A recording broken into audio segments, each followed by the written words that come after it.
Exercise 1.2 question number first, जो कि कह रहा है कि निम्नलिखित संख्याओं को अभाज्य गुणनखंडों के गुणनफल के रूप में व्यक्त कीजिए। इसका मतलब क्या हुआ? इसका मतलब वो ये कह रहा है क्वेश्चन कि हमें जो भी नंबर दिए हों क्वेश्चन में, जो अभाज्य गुणनखंडों के, उन्हें हमें फैक्टर्स कर और जो जितनी बार नंबर आए रिपीट मारता है, जैसे कि कभी कभार 2 भी आ जाता है, ये 3 भी आ जाता है, तो उनके पावर के रूप में उन्हें लगा देना है और वही हमारा आंसर होगा। जैसे कि 140 को हम सॉल्व करते हैं। 140 को सॉल्व करने के लिए हमने उसके फैक्टर्स कर लिए। 140 को 2 से डिवाइड करा तो आंसर आया 70। 70 को 2 से डिवाइड करा, क्योंकि 0 आ रहा है इनमें, इसलिए कटेगा 2 से ये, तो यहाँ आया 35। फिर 35 किसके टेबल में आता है? 5 के, तो 5 से काटा 7 बार पे। इस तरह ये सॉल्व हो गया। अब यहाँ पर देखा हमने कि 2 2 बार आया, तो हमने लिख लिया 2 × 2 × 5 × 7। जो भी हमारे इस साइड के फैक्टर्स बने वो हमने यहाँ शो कर लिए। अब इसमें जो जितनी बार रिपीट मार रहा है उसे उसकी पावर के रूप में लगा दिया दोनों के। 2 बार आया तो 2 बार पे लगा दिया इनटू में, बाकी सब ऐसे कैसे, और यही हमारा आंसर था। सेम इसी तरह हमें क्वेश्चन नंबर थर्ड भी सॉल्व करेंगे। थर्ड क्या करा? 3825। तो 3825 के पहले हमें फैक्टर्स करने पड़ेंगे, जो कुछ इस तरह है। 3 को डिवाइड करा 3825 से, तो 3 को करा 1275 आया। फिर 1275 को 5 से करा तो 425 आया। फिर 425 को 5 से करा तो 85 आया। फिर 85 किससे काटेंगे? 70 आ जाए, 17 से काट दिया 85 और नीचे बचा 1। फिर इसी तरह हमने इनके भी जो जोड़े बनाए, कितनी बार बना? 3 × 3 एक बार पे हो गया, क्योंकि यहाँ पे 2 बार 3 थे और 2 बार 5 थे और 1 बार 17 था। तो 3 की पावर 2 इंटू में 5 की पावर 2 इंटू में 17, ऐसे कैसे। तो ये हमारा ये भी आंसर निकल गया थर्ड का। ये थोड़े सिंपल क्वेश्चन है जो फर्स्ट में दे रखे हैं। इसी तरह हम निकालेंगे क्वेश्चन नंबर 4। उसके भी फैक्टर करेंगे, क्योंकि एंड डिजिट इसकी 5 है, तो ये 5 से पूरा कटेगा। 5 से काटा तो आंसर आया 1001। अब 1001 को 7 से डिवाइड किया। 7 से डिवाइड करने पर 143 आया, और 143 किसके टेबल में आता है? 11 के, तो 11 से डिवाइड करने पर 30, और 30 से पूरा कैंसिल हो गया। और इसी तरह इसमें हमने देखा कि कोई हमारा फैक्टर नहीं निकल रहे, तो इसे हम ऐसे ही छोड़ देंगे, और यही हमारा आंसर है। अब चलो चलते हैं फ्रेंड्स क्वेश्चन नंबर सेकंड पे, कि पूर्णांकों के निम्नलिखित युग्मों को HCF और LCM ज्ञात कीजिए तथा इसकी जांच कीजिए कि दो संख्याओं का गुणनफल बराबर होता है HCF × LCM के। दो संख्याओं का गुणनफल बोला है, तो यानी कि हमें हर क्वेश्चन में 2 संख्याएं दी होंगी, जिन्हें हम पहली संख्या या दूसरी संख्या के नाम से जानेंगे। इसे हम फर्स्ट नंबर, सेकंड नंबर भी कह सकते हैं। और LCM × LCM, हमें ये HCF और LCM निकालने पड़ेंगे इन दोनों की। हमें इस फॉर्मूले का यूज़ करना है कि 2 संख्याओं का गुणनफल मतलब मल्टीप्लाई पहली संख्या इंटू दूसरी संख्या इज इक्वल टू, जैसा क्वेश्चन हमने देखा है HCF × LCM, यही हमारा फॉर्मूला बन गया है। और इसी फॉर्मूले को यूज़ कर हमें अपने सारे आंसर्स की वैल्यू निकालनी है। तो हम स्टार्ट करते हैं फर्स्ट से। हमने वही डाला कि पहली संख्या इंटू दूसरी संख्या बराबर है HCF × LCM, जैसे कि हमें क्वेश्चन में बताया। तो हमने पहली संख्या का HCF निकाला, पहली संख्या के फैक्टर करे, सॉरी HCF नहीं, फैक्टर कर रहे हैं। पहली संख्या के फैक्टर करे, फिर दूसरी संख्या के फैक्टर करे। अब इन दोनों में 13 कॉमन, जो कॉमन निकलता है उसे ही HCF कहते हैं, तो आपको पता ही होगा। और जो कॉमन नहीं निकलता, जिसमें कुछ कॉमन नहीं निकलता जिन नंबरों में, उनमें HCF 1 होता है हमेशा, ये बात याद रखना है। अब इसमें 2 बार कॉमन निकले थे दोनों नंबरों में, 13 कॉमन निकला, तो 13 हमारा HCF हो गया। अब LCM कैसे निकलता है? LCM में जो HCF में कॉमन निकला वो भी, और जो बच गए जितने नंबर उन्हें मल्टीप्लाई कर दो, तो उनका आया 182। अब हमें जो सिद्ध करना है, हमें सिद्ध क्या करना था कि पहली संख्या इंटू में दूसरी संख्या बराबर है HCF × LCM के। तो पहले हम संख्या इंटू में दूसरी संख्या is equal to HCF × LCM, ये हमें सिद्ध करना है। तो इसी तरह पहले हम एक साइड को सॉल्व करेंगे, यानी LHS को। तो LHS हमारा क्या है? पहली संख्या इंटू में दूसरी संख्या। पहली संख्या हमारी थी 26 और दूसरी संख्या थी 91। अब इन दोनों को मल्टीप्लाई हमें करना है। मल्टीप्लाई कुछ इस तरह होगा, 6 × 6 और 6 × 9 54 इंटू में 2 × 2 और 2 × 9 18। इन दोनों का मल्टीप्लाई करके जो आंसर आया 2366, वो हमने यहाँ लिख दिया। तो हमारा LHS कंप्लीट हो गया। अब ठीक हमें इसी तरह RHS की तरफ ध्यान देना, जो कि HCF × LCM है। HCF हमने ऊपर निकाल लिया 13 और LCM हमने निकाल लिया 182। वही हमने यहाँ मल्टीप्लाई करा और इन दोनों का सेम आ गया। और जब ये दोनों सेम आ जाए समझ लो आपका आंसर आ गया। तो इसलिए हमें यही प्रूफ करना था कि LHS जो है वो बराबर है RHS अपने फॉर्मूले के हिसाब से।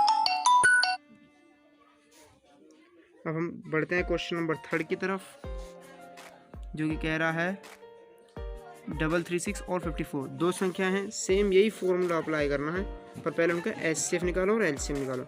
HCF निकाला फैक्टर करके तो ये निकला 2 2 2 into 2 into 2 into 2 into 3 into 7, और LCM निकला 2 इंटू 3 इंटू 3 इंटू 3। और HCF जो निकला वो इन दोनों में कॉमन जो निकल रहा है, कॉमन इसमें 2 निकला, इसमें से उसमें 3 है ऊपर वाले HCF में और नीचे LCM में 3 है, तो यहाँ से 3 निकल गया। दोनों में से क्या कॉमन निकला 2 और 3, तो हमारा 6, तो हमारा HCF आया 6। और इसी तरह LCM कैसे निकलेगा, जो 6 आया वो भी और जो बचे हुए जितने भी नंबर है वो सब मल्टीप्लाई में। तो हमारा जो आंसर आया वो आया 3024। अब हम LHS को सॉल्व करेंगे। आप फर्स्ट नंबर भी लिख सकते हो इंटू में सेकंड नंबर, या पहली संख्या दूसरी संख्या कर करेंगे। तो इस तरह हम 336 इंटू 54 को मल्टीप्लाई करेंगे तो आंसर आएगा 184, मल्टीप्लाई यहाँ पर हुआ पड़ा है। और इसी तरह RHS को सॉल्व करेंगे 6 इंटू 3024, जो कि आंसर आया 18144, जो कि आंसर यहाँ लिखा हुआ है। इसी तरह LHS इक्वल टू RHS, यही हमें प्रूफ करना था। अब क्वेश्चन नंबर 3 में देखो क्या बोल रहा है, अभाज्य गुणनखंड विधि द्वारा निम्नलिखित गुणनफलों के HCF रिलेशन कहते हैं। जैसे हम छोटी क्लासेस में करते थे, पर इसमें अभाज्य गुणनखंड बता देंगे उनके कि कौन कितनी बार पे आ रहा है, कि किसकी कितनी पावर लग रही है। पहला क्वेश्चन सॉल्व करा, 12 का HCF निकाल, 12 का फैक्टर करे, 15 का फैक्टर करे, 21 के फैक्टर करे। उन तीनों में जो कॉमन निकला उनका HCF निकला 3, क्योंकि 3 तीनों में आया था। फिर LCM निकला, जो कॉमन आया था वो भी, और जो बचे नंबर थे वो भी मल्टीप्लाई, तो इनका मल्टीप्लाई आया 420। तो बस ये इतना ही हो जाएगा। इसी तरह दूसरा भी सॉल्व करेंगे। दूसरा आप देख सकते हो, क्योंकि दूसरे के टेबल में एक इम्पोर्टेंट बात क्या थी कि इसमें कोई कॉमन नहीं निकला था। अब जिसमें जो कॉमन ना निकले तो उसका HCF याद रखना हमेशा 1 होता है। और LCM में देखा जितने भी नंबर थे वो सब लिख दिए इंटू में, क्योंकि 1 कॉमन है, 1 को इससे मल्टीप्लाई करो आंसर तो वही आता है। 39 इंटू, जब इन दोनों को मल्टीप्लाई करा तो आंसर आएगा 391 इंटू 29 इज इक्वल टू 11339। बढ़ते हैं फोर्थ क्वेश्चन की तरफ, जो कि आज का सबसे इंपॉर्टेंट क्वेश्चन है। HCF हमें दे रखा है 306 और 657। फ्रेंड्स, ये जो हमारे ब्रैकेट में लिखे 2 नंबर हैं, ये हमारे उन्हीं नंबर शो कर रहे हैं जो हमने सेकंड में करा था, फर्स्ट नंबर और सेकंड नंबर। और जबकि हमारा HCF कितना दे रखा है 9, और LCM हमें फर्स्ट नंबर भी दे रखा है, सेकंड नंबर भी दे रखा है। बस हमें क्या ज्ञात करना है, इसका LCM निकालना है, जैसे यहाँ पर HCF दे रखा है। तो फॉर्मूला वही रहेगा, पहली संख्या हमें 306, दूसरी संख्या 657, और HCF हमें दे रखा था 9, और LCM हमें निकालना है। फॉर्मूला वही लगाएंगे, पहली संख्या इंटू में दूसरी संख्या बराबर HCF और LCM के। पहली संख्या 306 इंटू में दूसरी संख्या 657 इज इक्वल टू HCF हमारा 9 था, इंटू में LCM हमें निकालना है। तो 306 तो ऐसी और इंटू में 657 भी, जो मल्टीप्लाई में था यहाँ RHS की साइड वो यहाँ डिवाइड में आ गया LHS की साइड, इज इक्वल टू LCM इसी तरह रहा। 9 को 306 से कट रहा था 34 पे, तो हमने काट दिया। इन दोनों को मल्टीप्लाई करा तो आंसर हमारा LCM आ गया। मल्टीप्लाई कुछ इस तरह हुआ, मल्टीप्लाई करने के बाद हमारा आंसर आ गया, और यही हमारा आंसर था 22338। अब क्वेश्चन नंबर 5 देखो, जांच कीजिए कि क्या किसी प्राकृतिक संख्या n के लिए संख्या 6 की पावर n अंक 0 पर समाप्त हो सकती है। हमें ये बताना है कि किसी भी नेचुरल नंबर की संख्या जो है n के लिए 6 की पावर n पर समाप्त अंक 0 पर समाप्त हो सकती है। तो ये तभी हो सकती है जब उसके फैक्टर में 5 आए। तो हमें इसी बात को थ्योरिकल तरीके में लिखना है, जैसे कि किसी भी प्राकृतिक संख्या n के लिए संख्या 6 की पावर n अंक 0 पर समाप्त हो सकती है यदि 6 की पावर n अंक के अभाज्य गुणनखंड में 5 आ जाए। तो इसीलिए 6 की power n is equal to 2 into 3, क्योंकि इसका फैक्टर करें हमने, जब इसमें 5 नहीं आया इंटू ब्रैकेट क्लोज और पावर तो ऐसे कैसे, क्योंकि 6 की पावर n के अभाज्य गुणनखंड में 5 नहीं आता है। अतः किसी भी प्राकृतिक संख्या n के लिए संख्या 6 की पावर n अंक 0 पर समाप्त कभी नहीं हो सकती। ये हमें प्रूफ करना था कि हो सकती है या नहीं हो सकती। तो हमें पता लग गया इसके फैक्टर करने पर कोई नहीं हो सकती।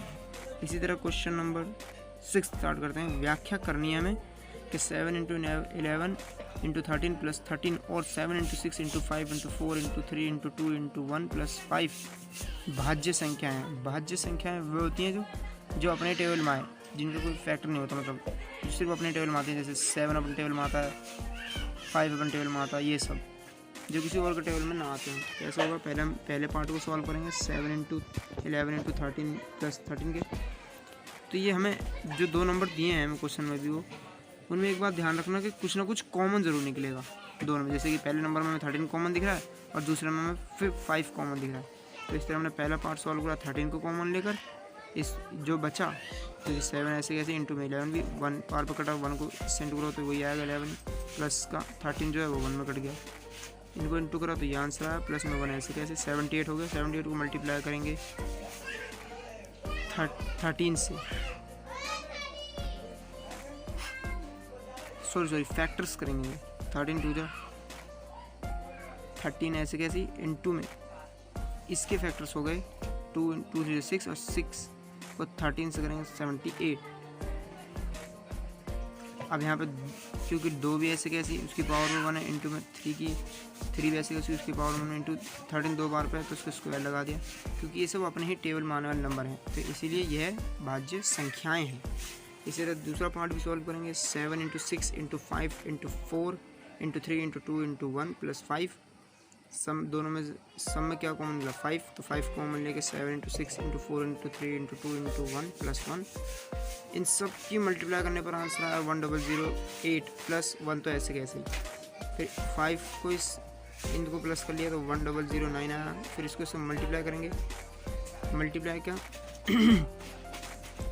इनके जो फैक्टर्स होंगे वो करेंगे। 5 अपने टेबल में आता है 5 बार पे, 1009 किससे नहीं कट रहा, तो ये अपने टेबल में आता है इसलिए ऐसे। तो इसीलिए ये अभाज्य, ये हमारी भाज्य संख्या है।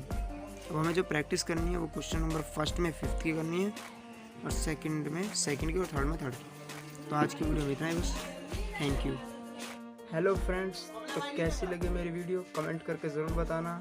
अगर पसंद आई हो तो चैनल को लाइक करो, शेयर करो और सब्सक्राइब करो। Okay bye.